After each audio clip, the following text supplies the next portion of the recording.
හරි. ඉතින් වෙනද වගේම අදත් මම ඇවිල්ලා ඉන්නේ ඔයාලගේ දන්ත සෞඛ්‍ය එහෙම නැත්නම් මුඛ සෞඛ්‍ය පිළිබඳව ඔයාලා දැනගන්න ඕන කරුණු කාරණා ඔයාලට කියලා දෙන්න. ඉතින් ඔයත් අගුරු වලින් දත් මදින කෙනෙක් නම් නැත්නම් මේ අගුරු අඩංගු දන්තාලේප වර්ගයක්. අපි කියනවා charcoal toothpaste කියලා. ඔයා ඒ වගේ දේවල් භාවිතා කරන කෙනෙක් නම් අද අපි කතා කරන්න යන්නේ ඒ ගැන.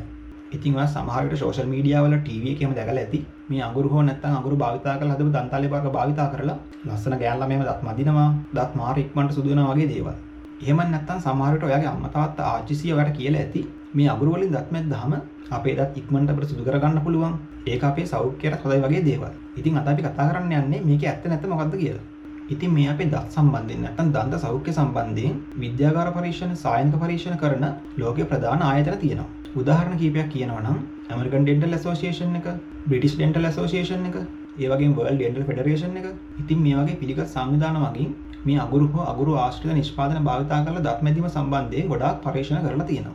ඉතින් ඔයාලා ඒ සම්බන්ධයෙන් වැඩිදුර කියවන්න කැමති නම් මම මේ පරීක්ෂණ වාර්තාවල ලින්ක්ස් මේ වීඩියෝ එකේ පහළ ඩිස්ක්‍රිප්ෂන් එකෙන් දාලා තියන්නම්. ඔයාලට ගිහිල්ලා කියවලා බලන්න පුළුවන්. ඉතින් මේ ආයතන මගින් අගුරු හෝ අගුරු ආශ්‍රිත දන්තාලේප වර්ග ප්‍රතිඵලදායක නැහැ කියලා වගේම අපේ දන්ත සෞඛ්‍යයට අහිත කරයි කියලාත් හොයාගෙන තියෙනවා. ඉතින් මේ කිසිම ආයතනයක් අගුරු භාවිතා කරලා දත් මැදීම හෝ අගුරු ආශ්‍රිත නිෂ්පාදන භාවිතා කරලා දත් මැදීම නිර්දේශ කරන්නේ නැහැ.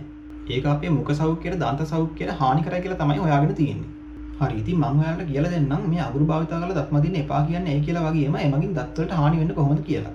හරි. ඒ ගැන කියලා දෙන්න කලින් මම ඔයාලට මුලින්ම මේ ඇබ්‍රේසිව්ස් එහෙම නැත්නම් අපි සිංහලෙන් කියනවා සීරීම් කාරක ද්‍රව්‍ය කියන දේ ගැන පොඩ්ඩක් කියලා දෙලා ඉන්නම්. එතකොට ඔයාලට මේ සම්පූර්ණ කතාව තේරුම් ගන්න ලේසියි. ඉතින් අපි මේ දත් මදින්න භාවිතා කරන සියලුම දන්තාලේප වර්ගවල නැත්නම් ටූත්පේස්ට් වල මේ ඇබ්‍රේසිව්ස් නැත්නම් සීරීම් කාරක ද්‍රව්‍ය අඩංගු වෙනවා. ඉතින් මේ සීරීම් කාරක ද්‍රව්‍ය වලින් කරන්නේ මොකද්ද? මෙයා වලින් කරන්නේ අපේ දත්වල බැඳිලා තියෙන දත් මැලියන් සහ අපේ දත්වල පිටත ස්තරය එහෙම නැත්නම් සර්ෆේස් එකේ මේ බැඳිලා තියෙන පැල්ලම් වර්ග ඉවත් කරන තමයි මේ වලින් කරන්නේ. එහෙම ඉවත් කරන්නේ අපේ මේ දත්වල පිටතම ස්තර නැත්නම් අපි කියනවා එනමලිය කියලා. ඒ එනමලියට හානියක් නොවන විදිහට. ඉතින් අපි සාමාන්‍යයෙන් භාවිතා කරන මේ ටූත්පේස්ට් වල අඩංගු ඇබ්‍රේසිව්ස් නැත්නම් සීරීම් කාරක ද්‍රව්‍ය තමයි කැල්සියම් කාබනේට්, හයිඩ්‍රේටඩ් සිලිකා, සිලිකන් ඩයොක්සයිඩ් වගේ දේවල්. ඉතින් මේ වගේ දේවල් ඉතා සියුම්ම අබරලා තමයි මේ දන්තාලේප වර්ගවල අඩංගු වෙන්නේ. ඒ වගේම සමහර සුවිශේෂී දන්තාලේප වර්ගවල උදාහරණයක් කියනවා නම් අපි දන්ත සංවේදීතාවයට සෙන්සිටිව් ටීත් වලට භාවිත කරන දන්තාලේප වර්ගවල සීරීම් කාරක ද්‍රව්‍ය අඩංගු වෙන්නේ අඩු මට්ටමකින්. ඉතින් මම මේ ඇබ්‍රේසිව්ස් ගැන ඔයාලට කියලා දුන්නේ අපි මේ කතා කරන charcoal නැත්නම් අගුරු වල මේ සීරීම් කාරක ගතිය නැත්නම් ඇබ්‍රේසිව්ස් ලෙවල් එක ඉතා වැඩි. ඒ නිසා මොකද වෙන්නේ මේ අගුරු හෝ අගුරු අඩංගු දන්තාලේප වර්ග භාවිතා කරලා ඔයාලා දත් මැද්දොත් ඔයාලගේ දත්වල තියෙන දත් මැලියන් සහ පැල්ලම් විතරක් නෙවෙයි මේ දත්වල පිටත ස්තරයක් නැත්නම් අපි කියපු එනමලයක් සීරීමට ලක් වෙනවා.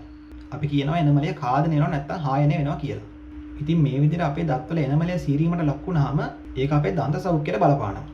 ඉතින් ඒ වගේම ඔයා මේ විදිහට කාලයක් තිස්සේ මේ අගුරු භාවිත කරලා දත් මැද්දාම අපේ මේ දත්වල පිටත ස්තරයේ සර්ෆේස් එකේ රළු බව වැඩි වෙනවා. ඉතින් එහෙම වුණාම අපේ දත්වල පැල්ලම් හැදෙන්න, දත්වල මැලියම් හැදෙන්න ඉතා පහසුයි. හරි. ඉතින් මම ඔයාලට කියලා දුන්නේ මේ අගුරු වල ඇබ්‍රේසිව්ස් මට්ටම නැත්නම් සීරීම් කාරක බලය වැඩි නිසා අපේ දත්වලට වෙන්න පුළුවන් හානිය ගැන. දැන් අපි කතා කරමු මේ අගුරු වලින් මැද්දාම අපේ දත් සුදු වෙනවා කියන දේ ඇත්තද කියලා. දැන් ඔයාලටම තේරෙනවා ඇති මම අර කලින් කියා දුන්න විදිහට අපි සාමාන්‍ය දන්තාලේපයක් භාවිත කරලා දත් මැද්දාම මොකද වෙන්නේ? අපේ දත්වල බැඳලා තියෙන පැල්ලම් සහ දත් මැලියන් ඉවත් වෙලා යනවා. දත්වලට හානියක් වෙන්නේ නැහැ. නමුත් මේ charcoal අගුරු හෝ අගුරු අඩංගු දන්තාලේප භාවිත කරලා දත් මැද්දාම මොකද වෙන්නේ? ඒවයි මේ සීරීම් කාරක මට්ටම වැඩි හින්දා අපේ මේ දත්වල බැඳලා තියෙන පැල්ලම් සහ දත් මැලියන් විතරක් නෙවෙයි දත්වල පිටත ස්තර එහෙම නැත්නම් එනමලයක් සීරීමට ලක් වෙනවා. ඒ නිසා ඔයාලටම තේරෙනවා ඇති මේ අගුරු වලින් දත් මැද්දාම වෙන්නේ තා සුදු වෙන එක නෙවෙයි අපේ දත් අනවශ්‍ය ලෙස සීරීමට ලක් වෙලා අපේ දත් වලට හානි වෙන තමයි සිද්ධ වෙන්නේ. ඉතින් අර මම කලින් කතා කරපු British Dental Association එකේ සගරාමකින් නැත්නම් ඒකේ ජර්නල් එක මගින් වාර්තාවක් පැහැදිලි වෙලි දක්වලා තියෙනවා මේ සාමාන්‍ය ෆ්ලෝරයිඩ් අඩංගු දන්තාලේප වර්ගයක් භාවිත කරනට වඩා අගුරු අඩංගු දන්තාලේප වර්ගයක් භාවිත කරලා දත් මැද්දා කියලා දත්වල සැලකිලිට සුදු වීමක් සිද්ධ වෙන්නේ නැහැ. දත්වලට හානියක් තමයි සිද්ධ වෙන්නේ කියලා. ඉතින් මේ සියලුම වාර්තාවල ලින්ක්ස් මම ඩිස්ක්‍රිප්ෂන් එකේ දාලා තියෙනවා. හරි. ඉතින් මේ අගුරු වලින් හෝ අගුරු අඩංගු දන්තාලේප වර්ග භාවිත කරලා දත් මැද්දාම ඇති වෙන ඊළඟ ප්‍රශ්නේ තමයි මේවායේ ෆ්ලෝරයිඩ් මට්ටම අඩු වීම නිසා ඇති වෙන ගැටලු. ඉතින් ඔයාලා දන්නවා අපි දන්තාලේප වර්ගයක් තෝරගන්නකොට අනිවාර්යයෙන්ම තෝරගන්න ඕනි ෆ්ලෝරයිඩ් අඩංගු දන්තාලේප වර්ගයක්. මේ ෆ්ලෝරයිඩ් වලින් මොකද්ද වෙන්නේ? අපේ දත්වල තියෙන පිටතම ස්තර නැත්නම් එනමලය දුර්වල වෙන එක වළක්වනවා. එනමලය ශක්තිමත් කරනවා. ඒ වගේම දත්වල කොහර ඇතිවීම වළක්වනවා. ඉතින් අපි අගුරු වලින් දත් මැද්දාම අපේ දත්වල ෆ්ලෝරයිඩ් හම්බ වෙන්නේ නැහැ. එතකොට මොකද වෙන්නේ? අපේ එනමලය දුර්වල වෙලා දත් කුහර හැදෙන්න පුළුවන්. ඉතින් මේකත් මේ අගුරු හෝ අගුරු ආශ්‍රිත නිෂ්පාදන භාවිතා කරලා දත් මදින එකේ තියෙන ලොකු ප්‍රශ්නයක්. හරි. ඊළඟ ප්‍රශ්නේ තමයි අපි මේ අගුරු වලින් කාලයක් දත් මදිනකොට මම අර කලින් කතා කරා වගේ අපේ දත්වල දන්ත සංවේදීතාවය ඇති වෙන්න පුළුවන් වගේම මේවයේ සීරීම් කාරක බලය වැඩි නිසා අපේ විදුලි මාසවල දැවිල්ලක් වගේ යම් යම් අපහසුතා ඇති වෙන්න පුළුවන්. ඉතින් ඔයාලා දන්නවා අපේ මේ ලංකාව ඇතුළෙත් අගුරු වඩංගු දන්තාලේප වර්ග, විවිධාකාර කුඩු වර්ග වෙළඳ පොලේ ඕන තරම් බලා ගන්න පුළුවන්. ඔය පේනවනේ තත්ත්වේ. කාට කියන්නද ඉතින්? ඔයාලා දැනුවත් කරන එක තමයි මට කරන්න පුළුවන් එකම දේ. ඉතින් මේ වගේ නිෂ්පාදන භාවිතා කරලා දත් මදිනකොට වගේම කෙලින්ම අගුරු වලින් දත් මදිනකොටත් මේවායේ තියෙන මේ විවිධාකාර අපිරිසිදු ද්‍රව්‍ය නිසා ඔයාගේ සෞඛ්‍යය අවධානයට ලක් වෙනවා. හරි. එහෙනම් මොකද්ද මේ දන්ත වෛද්‍යවරුන්ගේ හෝ මම අර කියපු ලෝකයේ පිළිගත සංවිධාන වල නිර්දේශය මොකද්ද? අගුරු වලින් හෝ අගුරු අඩංගු දන්තාලේප වර්ග වලින් දත් මදින්න එපා. ඒ ඇයි කියලා දැන් ඔයාලට පැහැදිලිනේ. එහෙනම් මොකෙන්ද දත් මදින්න ඕනි? දත් මදිනවා නම් අනිවාර්යයෙන්ම ෆ්ලෝරයිඩ් අඩංගු දන්තාලේප වර්ගයක් භාවිතා කරන්නම ඕනි. ඔයා ටූත් පේස්ට් එකේ පෙට්ටිය ගත්තාම ඒකේ බලන්න ෆ්ලෝරයිඩ් අන්තර්ගතද කියලා. හරි, දැන් වීඩියෝ එකේ අන්තිමට අපි කතා කරමු ගින්නක් නැතුව දුමන්නක් ගින්නේ නැහැ වගේ මේ අගුරු සහ අගුරු ආශ්‍රිත නිෂ්පාදන වලින් දත් මදින එක මිනිස්සු අතර ව්‍යාප්ත වෙලා තියෙන්නේ ඇයි කියලා. පළවෙනි දේ තමයි මාකටිං. එහෙම නැත්නම් මේ වෙළඳ ප්‍රචාරය මගින් අගුරු අඩංගු දන්තාලේප වර්ග වලින් දත් මැද්දාම දත් සුදු වෙනවා කියලා මිනිස්සුන්ව ගොනාට අන්දන එක. අගුරු හෝ අගුරු අඩංගු දන්තාලේප වලින් දත් මැද්දාම ඔයාගේ දත් සුදු වෙන එක නෙමෙයි සිද්ධ වෙන්නේ දත් ඌරගෙන කණ එක කියලා දැන් ඔයාලට පැහැදිලිනේ. මම ඒක කලින් උතර විස්තර කරලා දුන්නා. ඊළඟ කාරණාව තමයි මේ අගුරු වලින් හෝ අගුරු අඩංගු දන්තාලේප වර්ග වලින් දත් මදිනකොට අපේ කටට දැනෙනවා යම් බර ගතියක් නැත්නම් යම් රළු ගතියක්. ඒ නිසා මොකද්ද අපි හිතන්නේ? නියමයි මගේ දත් ටික අද නියමයට සුද්ධ වෙනවා කියලා අපි හිතනවා. ඉතින් මේ විදිහට කාලයක් දත් මැද්දාම තමයි නියමද කියලා පේන්නේ. ඊළඟ කාරණාව තමයි ඉක්මන් ප්‍රතිඵල. මම අර කලින් පැහැදිලි කරා වගේ මේ අගුරු වල ඇබ්‍රේසිව්ස් මට්ටම නැත්නම් සීරීම් කාර්ක බලය වැඩි නිසා මේ වයින් දත් මැද්දාම අපේ දත්වල තියෙන මැලියන් සහ පැල්ලම් විතරක් නෙවෙයි එනවල සීරීමට ලක් වෙනවා. ඉතින් සාමාන්‍ය මිනිස්සු හිතනවා මගේ දත් ටික ඉක්මනට සුදු වුණා කියලා. ඇත්තටම වෙන්නේ මොකක්ද කියලා දැන් ඔයාලා දන්නවා. මිනිස්සු මේ සඳහා යොමු වෙන ඊළඟ කාරණාව තමයි මේ ස්වභාවික නිෂ්පාදන නැත්නම් නැචරල් ප්‍රොඩක්ට්ස් නැත්නම් ඕගනික් වගේ ඒවට දෙන කැමැත්ත. ඉතින් මිනිස්සු කැමති මේ ෆ්ලෝරයිඩ් වගේ රසායනික සංඝටක අඩංගු නැති ස්වභාවික නිෂ්පාදනයක් කියලා දෙන මේ අගුරු වලින් දත් මදින්න.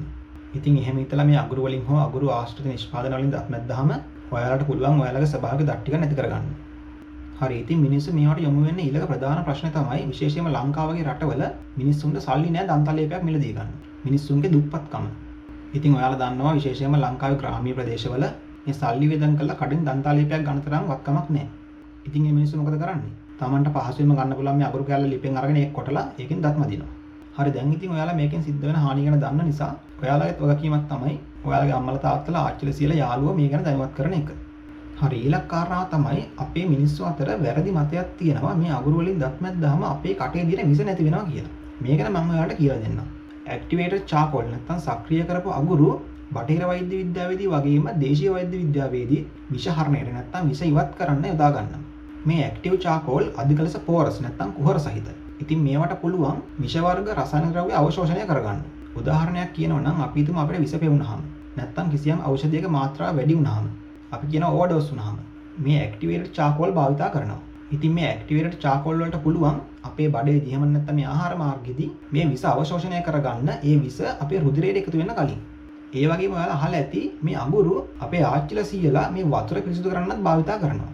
ඉස්සර වෙල ලිං වලට එහෙම රෙදි කෑල්ලක අඟුරු කැට ගහලා දානවා කියලා දැකලා ඇති. ඉතින් මේකෙදි සිද්ධ වෙන්නේ මේ වතුර වල තියෙන අහිතකර දේවල් ඉවත් වෙන එක තමයි. ඉතින් මෙන්න මේ දේ අපේ මිනිස්සු හිතනවා අපේ මුඛ සෞඛ්‍යයට ඒ විදිහටමයි බලපාන්නේ කියලා. අන්න ඒ නිසා අපේ ආච්චිලා සීයලා කියන්නේ මේ අඟුරු වලින් දත් මදින්න කියලා. නමුත් ඒක අපේ දත් වලට බලපාන්නේ ඒ විදිහට නෙවෙයි. අපේ දත් වල සිද්ධ වෙන්නේ ඒකින් හානියක්. අනික ඒ විදිහට විස අයින් කරන්න අපේ කටේ විස අඩංගු වෙන්නේ නැහැ. ඉතින් ඒක ඔයාලගේ අම්මලා තාත්තලා කියා දෙන්න ඕනි. වතුර පිරිසිදු කරන්න අඟුරු දැම්මට අපේ දත් පිරිසිදු කරන්න අඟුරු ගන්න බෑ. මම හිතනවා ඔයාලට ඒ කාරණාව හොඳට තේරෙන්නේ නැති කියලා.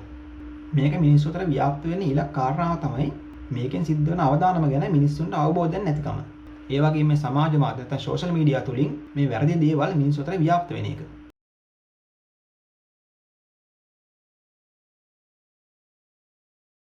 ඉතින් ඔන්න ඕක තමයි අපේ රටේ තත්ත්වය.